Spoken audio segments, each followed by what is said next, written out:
इम्तिहान हमारे सरों पर आ खड़ा हुआ और वो ये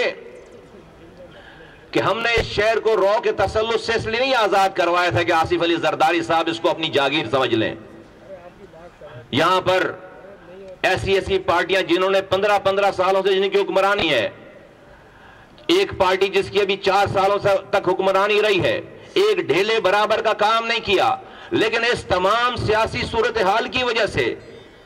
कि ये इधर बैठे हैं हम उधर बैठे हैं, वो ये ख्वाब देखने लगे कि इस शहर पे आइंदा नस्लों तक के लिए कब्जा करने का की मंसूबाबंदी हो गई। जरा सा कुछ लोग इस शहर में शरीफ क्या हुए कि पूरा शहर ही बदमाश हो गया। हर कोई डिस्ट्रिक्ट सेंट्रल कब्जा करने के ख्वाब देख रहा है,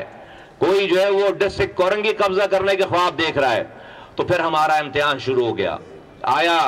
कि मैंने अपनी अना देखनी है,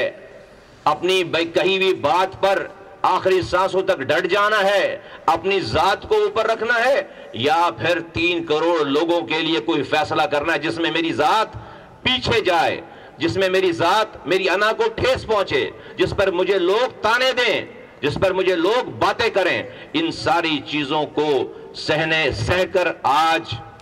इस सारी चीजों का फैसला करके आज मुस्तफा कमाल और उसके साथी आज एक और हिजरत करने आए हैं, और वो हिजरत हम पाक सरजमीन पार्टी से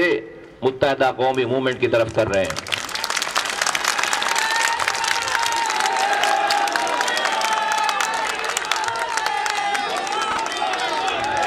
ना ये हमारी जात का मसला है, ना मेरी ऑर्गेनाइजेशन का मसला है, ये पाकिस्तान का मसला है। कुछ जिन लोगों की ये मंसूबाबंदी है, चले मैं डायरेक्ट स्ट्रेट फॉरवर्ड बात करता हूं, तमीज से, बहुत मुअद्दबाना गुजारिश करता हूं आसिफ अली जरदारी साहब से। उनका इरादा है कि बिलावल भुट्टो जरदारी को वजीर आजम पाकिस्तान बनाएं, लेकिन वो अपने वजीरों को समझाएं कि वो अपनी चंद सीटों की खातिर कराची पे कब्जा करके अगर पूरे कराची को उन्होंने पीपल्स पार्टी का मुखालिफ बना लिया तो क्या बिलावल भुट्टो अफोर्ड कर सकेंगे कि कराची को अपने साथ अपने खिलाफ खड़ा कर लें और वजीर आजम बन जाएं? नहीं, अगर उनको वजीर आजम बनाना है बिलावल भुट्टो को, तो कराची और सिंध के शहरी इलाके के लोगों, हैदराबाद के लोगों की दाद रसी करनी पड़ेगी,